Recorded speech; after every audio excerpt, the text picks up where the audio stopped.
Morning sir. నమస్కారం అండి. నమస్కారం అండి.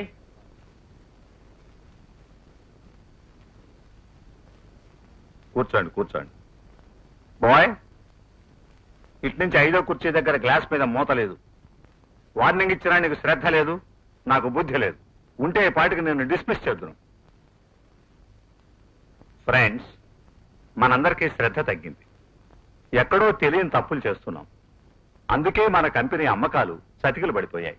ఇప్పుడు మనం ఏం చేయాలి, ఏం చేయకూడదు, అమ్మకాలు ఎలా పెంచాలి, ఇది చాలా అర్జెంట్. అందుకే మేము కుదాలందరం చాలా డిస్కస్ చేసి సేల్స్ లో ఒక మంచి ఎక్స్పర్ట్ తీసుకొచ్చాం. ఆయన చాలా పెద్ద కంపెనీలకు ఐడియాలు ఇచ్చారు. Gentlemen, I present mister H&M.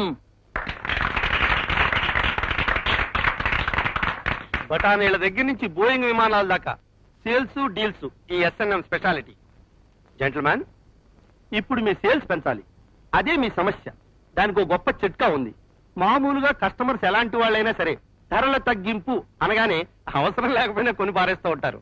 అందువల్ల ఈ నెల ధరలు పెంచేసి వచ్చే నెల గొప్ప తగ్గింపు అని వేయడం ఒక పద్ధతి.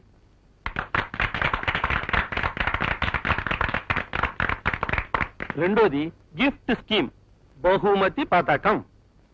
వాళ్ళు కొనే ప్రతి బిల్లు మీద ఒక నంబర్ ఉంటుంది. నెల నెల లాటరీ దాటిస్తాం. చెప్పండి. లాటరీ తగిలిన వాళ్ళకి ఫస్ట్ ప్రైజ్ హాలీవుడ్ కి 2 విమాన టికెట్లు, సెకండ్ ప్రైజ్ పెద్దలకి కాశీ రామేశ్వర యాత్రలు, మూడో ప్రైజ్ యువకులకి చదువులకి అయ్యే ఖర్చు, అమ్మాయిలకి పెళ్లి ఖర్చు. ఇలా అన్ని వర్గాలకు తృప్తి కలిగించేవి. ఇవి మీరు అమలు చేస్తే వచ్చే ఏడాది సేల్స్ 100 కోట్ల మార్కు దాటిపోతుందని సవినయంగా సగర్వంగా మనవి చేస్తూ నేను రాసినవన్నీ వివరంగా ఈ రిపోర్ట్లో పెట్టా. Thank you. వెల్కమ్. సెలవు.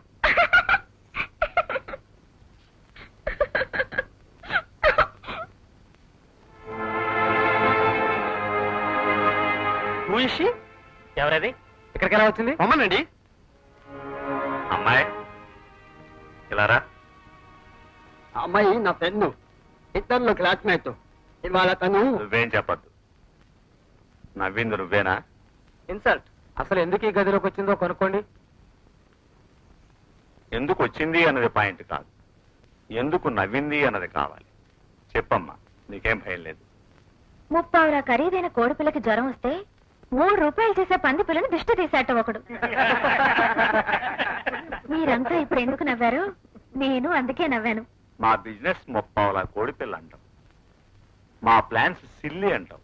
అవును, మీరు 1 లక్ష అమ్మకాలు పెంచడానికి 10 లక్షల బహుమతులు లాటరీ పెడుతున్నారు. ఈ నెల సేల్స్ పెరిగాయి అనుకుందాం. వచ్చే నెల మళ్ళీ తగ్గిపోతే ఏం చేస్తారండి? మళ్ళీ ఇస్తారా? ఇవ్వగలరా? ఇలా నెల నెలా ఏదో చేసి లక్షలు ఇస్తూ పోతే మీ 30 కోడి బిజినెస్ 3 నిమిషాల్లో దివాళా అవదండి. ఇంతకీ మా బిజినెస్ పెరకపోవటానికి కారణం? కూర్చో. తిండి బట్ట కొనే జనంలో 190 మంది పేదవాళ్లు, సామాన్యులోను. వాళ్ళని వదిలేసి 10 మంది లక్షాధికారుల్ని పట్టుకుని వేలాడుతున్నారు. వాళ్ళ సంఖ్య పెరగదు, మీ వ్యాపారము పెరగదు. అంటే 100కి 10 మంది పెరుగన్నం తినేవాళ్లు, 90 మంది పచ్చడి మెతుకుల వాళ్ళు. ఎవరు తిన్నా పచ్చడి అన్నమే కదా. అలాంటప్పుడు 10 మంది లక్షాధికారుల కన్నా 90 మంది మామూలు వాళ్ళు ఎక్కువ కొంటారు అని తేలింది కదా. అసలు నీ మాట ఎందుకు నమ్మాలి? ఢిల్లీ వెళ్లే రైలు చూడండి.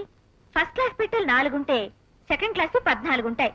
తిరుపతి హుండీలో కోటీశ్వర్లు వేసేది 10 కోట్లుంటే పేదవాళ్లు వేసేది 90 కోట్లు. అందువల్ల మీరు డబ్బు ఎక్కడ ఎక్కువో అక్కడికి వెళ్ళాలి. ఈ ఏసీలు, లాటరీలు, డైరెక్టర్ల జీతభత్యాలు ఇవన్నీ కలిపి మీ 30 కోడి ధరని 3 రూపాయలకి పెంచేస్తున్నాయి. మీ షాపులకి నాలాంటి మామూలు వాళ్ళు రారు. మీ హంగు చూసి భయపడతారు, మీ ధరలు చూసి పారిపోతారు. అందువల్ల మీరే మా పేటలకి రండి. అక్కడ చిన్న చిన్న షాపులు తెరవండి. మీకు నమ్మకం కుదిరే వరకు బస్సుల్లో షాపులు ఏర్పాటు చేసి పేట పేటకి పంపండి.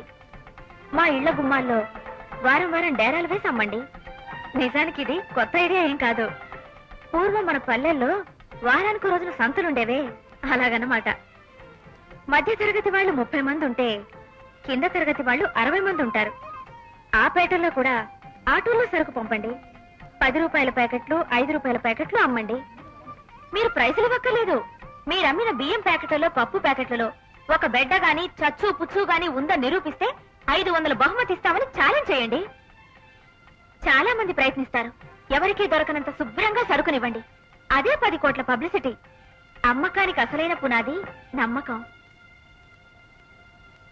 ఇవన్నీ నేను ఒక మామూలు మధ్యతరగతి ఇల్లాలుగా అనుభవం మీద చెప్పాను.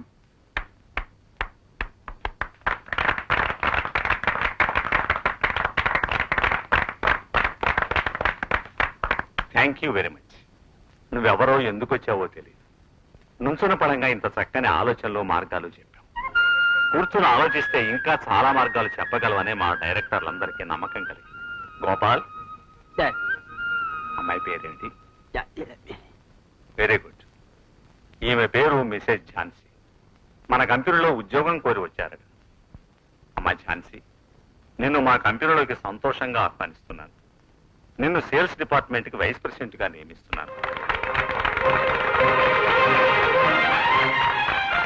గోపాల్, ఆర్డర్స్ టైప్ చేయించి పట్టండి. 1 సంవత్సరం కాంట్రాక్ట్. మంచి రిజల్ట్స్ చూపిస్తే ఇంకా పెంచుతాం. అంతవరకు నెలకు 10,000 జీతం, క్వార్టర్స్, ఫోను, రోజు కారు ఇస్తాం.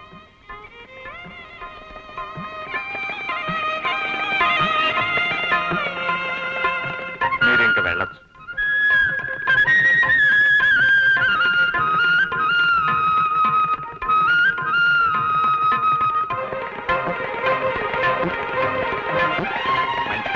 రేపు కారు వస్తుంది. గోపా, ఈమెను కారులో పంపి ఇంటెంటెస్ తెలుసుకురమ్మని.